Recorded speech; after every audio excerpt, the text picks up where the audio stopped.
Alors, Denise m'a demandé de venir vous adresser la parole, vous parler un petit peu de Monseigneur Conway, puis peut-être vous expliquer pourquoi on a fait un monument en son honneur.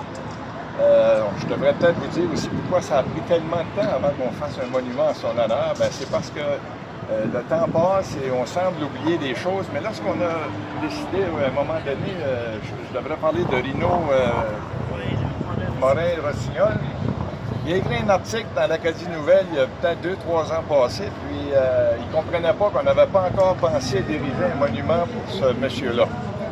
Alors, à mon retour d'Ottawa, j'ai fait un petit comité de 3-4 personnes. On s'est réunis et on a décidé que c'était peut-être le temps qu'on ait un beau monument en l'honneur de Monseigneur Conway. Pourquoi c'était si important d'avoir un monument pour Monseigneur Conway?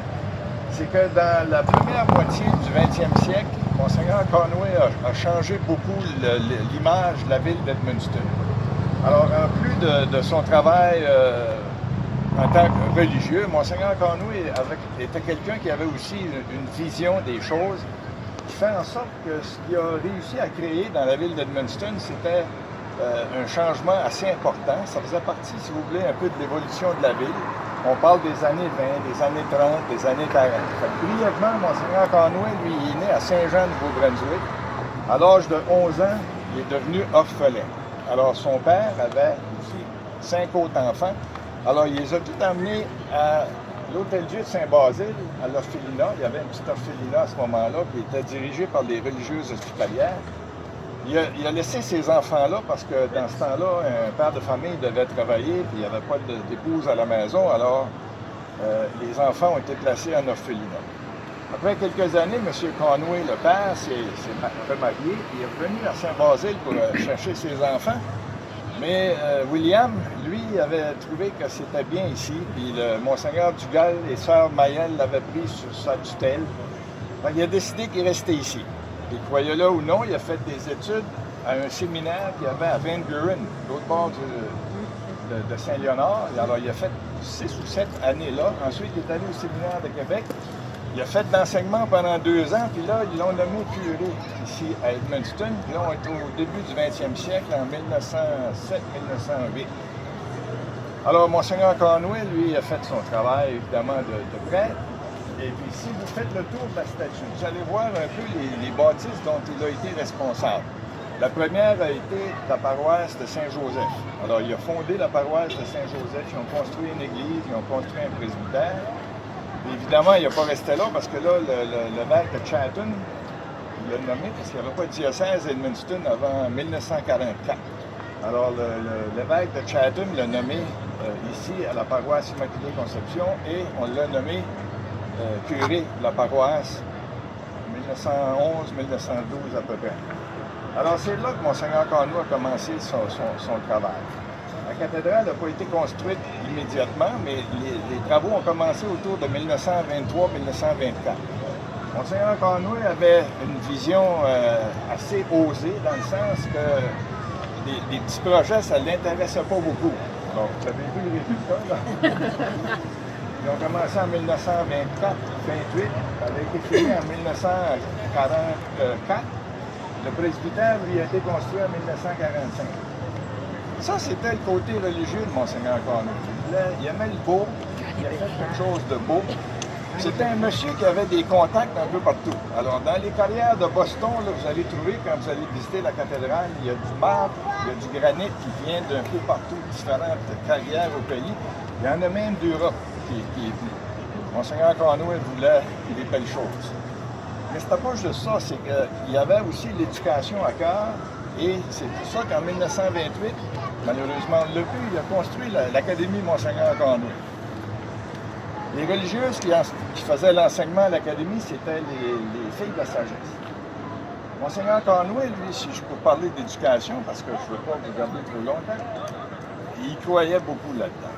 L'Académie Monseigneur Conway, jusqu'en 80, là, avant qu'on la défasse pour construire le carrefour Assomption, on avait, veut pas, une qualité d'enseignement supérieure. Les jeunes filles qui sortaient de là avaient vraiment des connaissances. C'était pratiquement l'équivalent d'un cours classique qu'on donnait avec les eudistes. Mais il n'a pas juste fini avec l'Académie. Il a participé dans la campagne de financement et l'organisation du Collège Saint-Louis en 1948. Il a aussi travaillé au financement de la première grosse hôpital, si on veut, qu'on avait à Edmundston, celle qui était où est l'école secondaire. Alors, Monseigneur Conway participait pour avoir ce qu'on appelait une éducation supérieure. Le résultat de ça, c'est que les gens d'Edmundston étaient bien éduqués. Aujourd'hui, on peut vous dire qu'ils gagnent bien leur vie. Puis ceux qui sont à l'extérieur de la ville, bien, ils peuvent remercier les pères eudistes, les religieuses hospitalières, les filles de la sagesse, tout ce que vous voulez. C'est ça qui a permis à Edmundston, aux gens d'Edmundston, d'avoir une éducation que j'aime appeler supérieure. Mais Monseigneur Conway n'a pas arrêté là non plus. Il croyait aussi que la culture et les sports, c'est important. Alors c'est pour ça qu'après qu'il a fait l'académie, qu'il a fait le travail pour avoir un collège classique et une éducation pour les filles, Monseigneur Conway a décidé, lui, que c'était aussi important d'avoir une culture et les sports. Alors, c'est pour ça qu'en 1953, il a construit le centre éducatif. Ça, c'était le complexe multifonctionnel de la ville dans les années 50-60. Là, on a tout ça sur la côte là-bas. Là. Mais dans cette bâtisse-là, il y avait un gymnase avec une belle mezzanine tout le tour. Au-dessus de ça, il y avait une salle de spectacle extraordinaire avec des bancs en descendant. Il y avait de la danse qui se faisait là, il y avait du théâtre, il y avait toutes sortes d'activités. C'était, par excellence, une des salles de théâtre les plus belles au Nouveau-Brunswick dans ces années-là. Il y avait 4 allées de bowling, il y avait des tables de poule en bas, il y avait une piscine. C'était vraiment le centre multifonctionnel par excellence. Je veux dire, on était l'envie de tout le reste de la province du Nouveau-Brunswick. Puis on avait ça ici dans les années 50, dans les années 60, puis en 70, évidemment, l'intérêt s'est effrité un peu. Puis là, on a commencé à construire les autres centres sportifs qu'on a ici à Edmundston. Je vous ai dit au début de ma présentation que Monseigneur Conway était un orphelin. Alors, pour être orphelin, on a évidemment tendance à vouloir aider justement les orphelins. Dans les années 50, le gouvernement n'avait pas un ministère du développement social, on n'avait pas les travailleurs sociaux qu'on a aujourd'hui. Les orphelins souvent étaient placés un peu à gauche et à droite. Alors, Monseigneur Conway, une année avant la construction du centre éducatif, il a fait construire le mont Sainte-Marie, l'édifice qui est au bout de la rue Saint-François. Là, je veux juste vous lire un petit passage de ce qu'il a dit quand ils ont fait la bénédiction de l'orphelinat Mont-Sainte-Marie. Et en passant, c'est les chambristes à qui il a demandé de s'occuper de l'orphelinat. Il a dit, Monseigneur Conway, dans la fondation de cet établissement, j'ai déposé le plus intime de mon cœur. Alors, Monseigneur Conway, évidemment, avait à cœur le sort des orphelins. Et c'est pour ça que le Mont Sainte-Marie a été construit en 1952. Alors, si vous regardez l'ensemble de l'œuvre de ce monsieur-là, on le met dans la catégorie de ce qu'on appelle des vrais bâtisseurs. Un bâtisseur, là, c'est pas quelqu'un qui fait juste une bâtisse. Les bâtisses étaient nécessaires pour l'accomplissement de ces œuvres, mais aussi le fait qu'on ait, c'est les conséquences, si vous voulez, de toutes ces bâtisses-là qui font en sorte qu'on a pu avoir cette éducation-là, on a pu être exposé à une certaine culture, les sports. Un gymnase, vous savez, dans ce temps-là, on joue à peu près tous les sports possibles qui jouent dans son gymnase et tout ça. Bien, c'est parce que ce monsieur-là avait une vision qui fait en sorte que dans le premier demi-siècle du 20e siècle, c'était le monsieur qui s'occupait de nous autres. Ergo, on lui a fait un monument et je pense que c'est très mérité pour lui. S'il était vivant aujourd'hui, on n'aurait jamais pu le faire. Ça, je vous le garantis. Alors, il est 33% plus grand que nature. On a mis un petit peu tous ses accomplissements. Ce que je vous ai dit là, c'est résumé sur les tablettes qui sont ici. Et je peux vous dire que depuis que le monument est construit, les réactions positives à ce niveau-là ont été fantastiques.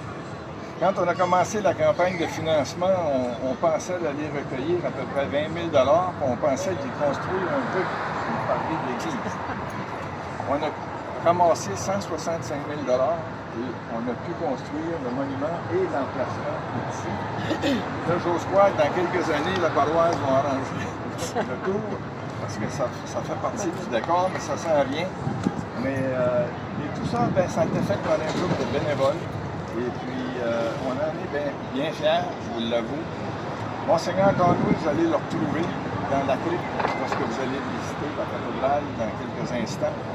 Son tombeau est là avec d'autres évêques de nos jours. Avez-vous des questions?